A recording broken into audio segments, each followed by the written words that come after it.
Prince William did not issue a vague palace denial. He did not dismiss the documents as gossip, nor did he allow an aide to speak in his place. Instead, behind the closed doors of a private royal briefing, the future king confirmed the impossible. Confidential papers concerning the Sussex inheritance had escaped palace control, and someone had deliberately placed the family's most sensitive financial arrangements before the world. Before we go deeper into what this really means for the royal family, make sure to subscribe so you don't miss a single update. William entered the meeting carrying the leaked pages. He placed them on the table and told the aides that the breach was not merely embarrassing, it was a betrayal from within. The Sussex inheritance meant protected money, property, jewelry, and family assets reserved for Prince Harry, Meghan Markle, Prince Archie, and Princess Lilibet. Because those arrangements were private, any leak could damage family trust and the crown's control over its future. King Charles read the marked paragraph twice. He removed his glasses, set them beside the file, and said nothing. Yet the monarch's silence carried more weight than anger. Those pages did not deal only with money. They touched promises he made privately to his younger son, assurances that distance from royal duty would not erase the children's place within the family. The security marking changed everything. William pointed to a restricted circulation code, a label showing that the file had reached only a few royal offices. Someone with trusted access had opened the archive, copied the contents, and released them with purpose. The future king felt the room tighten as everyone understood what that meant. The threat was inside the palace. Then came the detail that turned concern into fear. One crucial page was missing. William explained that the absent sheet contained the final authorization deciding whether Archie and Lilibet would retain access to a protected inheritance reserve. Without it, the leaked bundle could be read in two different ways. One version suggested protection, the other suggested quiet removal. An aide reached forward to collect the papers, but the prince placed his hand over them. He said the documents would remain in his custody until the source was identified. Charles watched without protest, knowing his elder son had already moved beyond shock and into pursuit. Before the meeting ended, William requested the access records for 3 royal households. One belonged to someone whose personal connection to Harry made the investigation dangerously intimate. The leak had exposed the inheritance, but the greater shock was still approaching. Every name connected to those pages carried an old wound, and each wound was about to be reopened. Behind the language of trusts, signatures, and protected assets were real people bound together by blood and divided by years of resentment. For William, the papers threatened the authority he was preparing to inherit. For Harry, they reopened the fear that distance from the crown had cost his children something permanent. And for Charles, the leak transformed a father's private promise into a public test of loyalty. Prince Harry understood that inheritance meant far more than money. To him, it was one of the last unbroken links connecting Archie and Lilibet to the royal history they now experienced from a distance. A personal trust, a protected fund managed for named beneficiaries, could preserve that connection even while the family remained divided. Losing access would feel like more than a financial decision. It would feel like exclusion written into law. William carried a different burden. The future king believed royal assets had to remain protected from pressure, private bargaining, and public campaigns. He knew one emotional exception could weaken every safeguard surrounding the monarchy's property, jewelry, and historic possessions. Yet beneath that responsibility lived something more painful: the fear that any decision involving his brother would be seen as punishment. Harry received the confirmation through a secure call from a palace representative. He walked away from Meghan Markle, gripped the back of a chair, and asked whether William had already decided the outcome. The younger prince did not wait for a complete answer. His face hardened because, in his mind, the process had already moved forward without him. Meghan recognized the danger immediately. She told her husband that the leaked wording could make Archie and Lilibet appear like outsiders waiting for royal approval. She urged him not to react publicly until they understood the full document. Harry heard caution differently. To him, her restraint sounded like another demand to remain silent, while others defined his children's place. Charles had once given his younger son a private assurance during a recorded family conversation, preserved in the monarch's confidential account. He promised that the children would not be financially punished for choices made by their parents. That promise now stood against a later amendment, a written change to an existing arrangement, which appeared to limit access unless the beneficiaries maintained an active relationship with the crown. William stood alone before an old photograph of himself and Harry during happier years.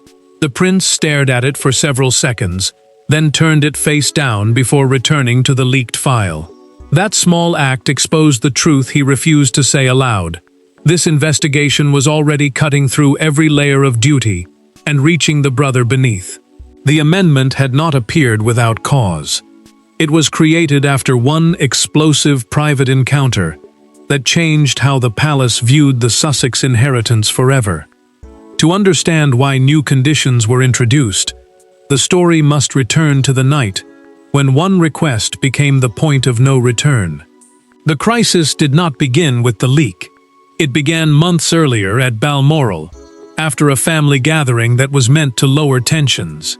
Instead, one conversation behind a closed library door shattered the fragile understanding between Charles and Harry. No cameras recorded it. No aides remained inside. Yet the demand made that evening directly triggered the amendment, now threatening to divide the family again. Charles had been trying to create a private framework for Archie and Lilibet. The arrangement would allow the children to benefit from selected family assets without giving Prince Harry or Meghan Markle direct control over how those assets were managed. A protected reserve meant money or property held safely for named beneficiaries, beyond the reach of day-to-day family disputes. To the king, it was a way to protect his grandchildren without reopening every argument surrounding their parents. William wanted stronger safeguards. The future king believed every condition had to be written clearly, because vague promises could later become rival claims. He feared that one private assurance might be interpreted as a permanent hereditary right beyond palace oversight. Charles understood the concern, but he also knew that turning a family promise into legal language could make love feel conditional. Harry entered the Balmoral library, already tense. He asked his father for written confirmation that Archie and Lilibet's inheritance would remain untouched, no matter what happened between him and the working monarchy. The working monarchy meant the small group of royals carrying out official duties on behalf of the crown. His request was calm, but the meaning beneath it was brutal. He no longer believed spoken promises were enough. Charles set down his teacup. The king asked whether his younger son saw him as a father or merely as the guardian of an estate. Harry hesitated, then said that promises inside the royal family had changed before. The words landed harder than he intended. He immediately saw the hurt in his father's silence, but pride stopped him from taking them back. William entered after his brother left. The prince found Charles staring at the closed door instead of the papers waiting beside him. He argued that an unconditional guarantee could create years of conflict, and recommended a formal amendment, a written change, to the original arrangement, linking future access to continued family cooperation. Charles reluctantly approved the drafting process, but when the final page arrived, he refused to sign it. The monarch would not place a permanent condition on his grandchildren's future. That unsigned authorization later became the missing sheet from the leaked bundle, the one page capable of changing the meaning of everything. Harry walked away believing the palace had prepared to limit his children. William remained convinced he had protected the institution. Charles sat between them, knowing both sons had mistaken fear for betrayal. The Balmoral wound remained hidden inside a sealed file until William and Harry finally confronted each other over who had turned a father's promise into a royal condition. There were no smiling photographs, no carefully prepared statements, and no senior courtiers positioned between them. When William finally spoke to Harry, the conversation began with 6 words that stripped away every layer of royal restraint. "Did you authorize these conditions yourself?" What followed was not a debate about paperwork. It was the collision of 2 brothers who believed the other had betrayed their family first. William arranged the call after Prince Harry rejected every approach through palace legal representatives. An encrypted call meant a private line protected from outside access, and both men understood why that mattered. One careless sentence could turn an internal security breach into a permanent family rupture. The future king wanted answers. His brother wanted proof that the outcome had not already been decided. Harry accused William of using his growing authority to reduce Archie and Lilibet's place within the royal family. His voice rose as he asked whether the children were being punished for their parents' departure. The younger prince said, "Distance from official duty should not erase blood, history, or promises made by their father." William refused to accept that charge. The prince argued that the amendment was designed to protect the children from public conflict and protect the crown from private agreements being used as leverage. The crown meant the monarchy as an institution, including its authority, property, and official responsibilities. He insisted that caution was not cruelty. Harry answered that cruelty often arrived disguised as procedure.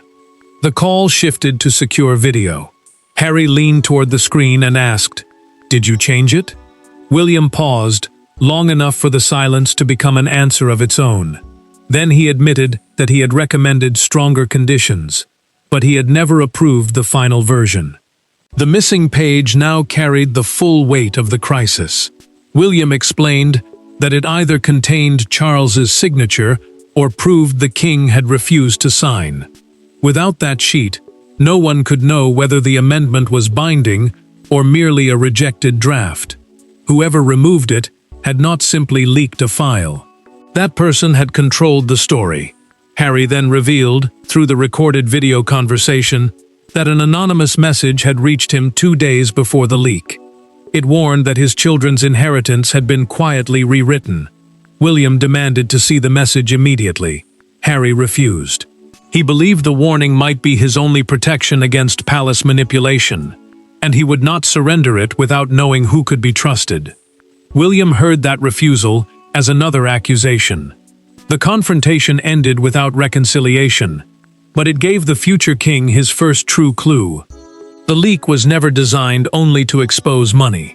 It was designed to ignite war between the brothers, and the trail now pointed towards someone with access to both royal and Sussex communications. Royal inheritance is never governed by emotion alone. Behind every promise stands a network of trustees, private secretaries, legal advisors, household officials, and family representatives.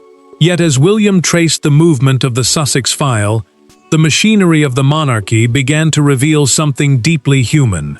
Someone had used personal trust to enter a system built to resist intrusion. William assumed temporary control of the internal review because the leaked papers crossed several royal households and involved both private family property and crown-managed assets. Crown-managed assets meant possessions or funds overseen for the monarchy, rather than owned freely by one individual. Charles still held final authority over the inheritance itself, but access records, legal distribution, and archive security were divided across different offices. That separation was meant to prevent abuse. Now it was hiding the path of the breach. Princess Anne joined William in the records room after midnight. She watched the future king reread the access list until anger began to replace judgment. The princess understood his fear, but she also knew how quickly fear could become accusation. She warned him that one reckless confrontation could destroy an innocent person before the evidence was complete. William finally admitted what he had refused to say aloud. He no longer knew whether Harry was protecting the source or whether his younger brother had been manipulated into becoming part of the leak. The prince wanted to believe the warning message had reached Harry by chance. Yet every refusal to share it made that belief harder to hold. Anne pushed back. She reminded William that distrust was not the same as destruction. Harry could fear the palace without wishing to damage it, and he could hide information because he expected betrayal rather than because he intended one. Her defense forced the future king to confront a painful truth. Disloyalty and fear could look identical from the outside. The security records then delivered the first hard break. The file had been opened using an authorization code belonging to Charles's private office, the small team handling the king's most confidential personal business. Yet the code had been used while the monarch's secretary was physically with him elsewhere. William kept reading. A duplicate access token had been created after the Balmoral meeting and never formally cancelled. Only 2 people knew it existed. The prince circled one name, then stopped before speaking it. Anne took the pen from his hand and told him they would confront no one until the missing final page had been verified. But the investigation lost control of the clock. Before that verification could happen, the inheritance trustees froze every pending change. The trail was tightening around the source, but the first punishment fell elsewhere, reaching Harry, Meghan, Archie, and Lilibet before anyone had been proven guilty. Until that morning, the leak could still be treated as a breach of confidence. Then the trustees acted.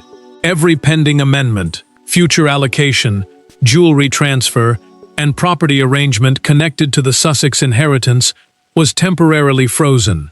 The decision did not remove Archie or Lilibet from the family, but to Harry, it felt like confirmation that his children's future had become collateral damage in a battle they never chose.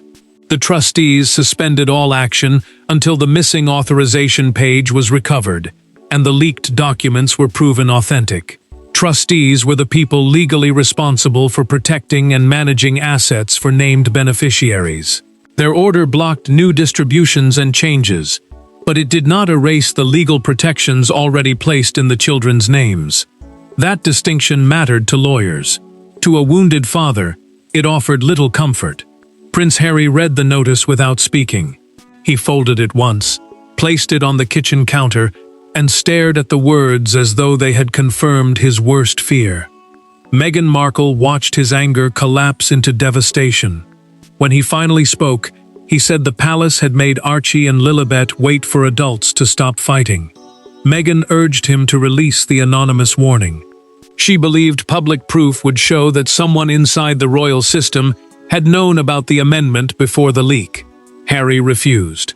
The younger prince feared that exposing the message would identify the source, destroy any remaining path back to Charles, and give William another reason to distrust him. Charles received the freeze notice at the palace and asked only one question. Had his grandchildren lost anything? An advisor said no. The king lowered his voice and answered that uncertainty itself could become a punishment. He understood that protection hidden behind legal language could still feel like rejection. The forensic review then changed the direction of the investigation. Experts confirmed through a documented security report that the leaked pages had been photographed rather than digitally copied. Someone had physically opened the file, turned each page, and captured it by hand. One detail narrowed the breach even further. A faint reflection in the images showed a distinctive brass desk ornament kept inside a private royal office.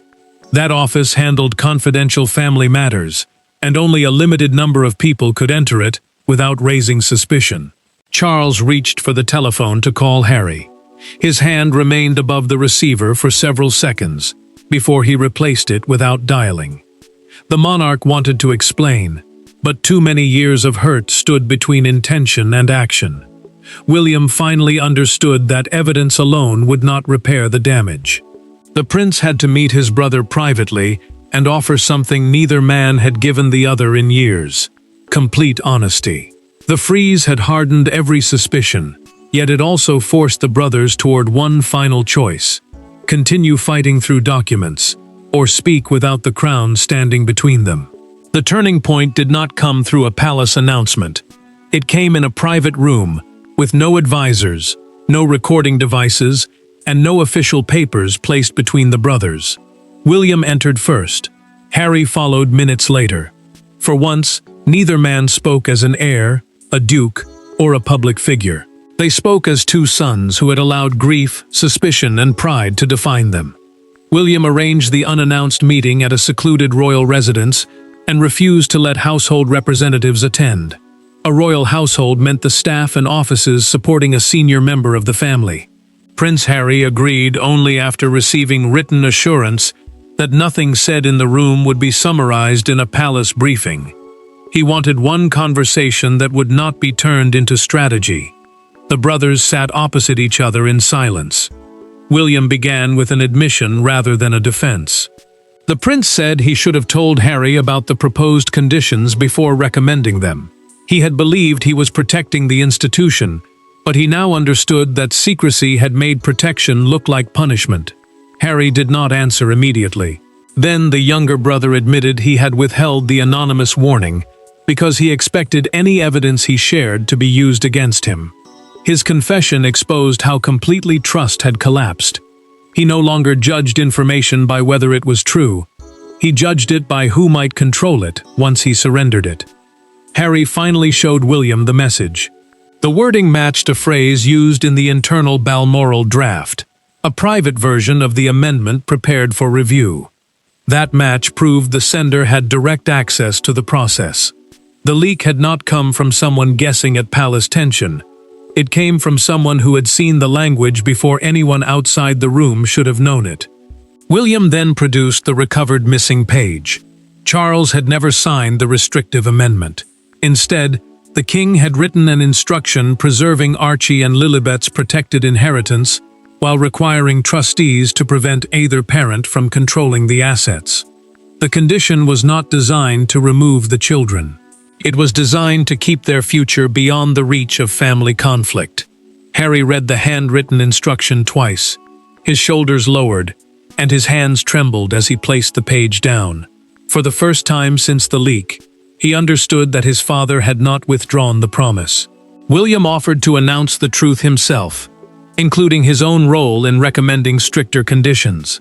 Harry agreed not to release the warning until the source was formally identified. The brothers had finally uncovered the truth inside the room. But beyond its walls, millions had already chosen who they believed was guilty. By sunrise, the inheritance leak was no longer a private royal emergency.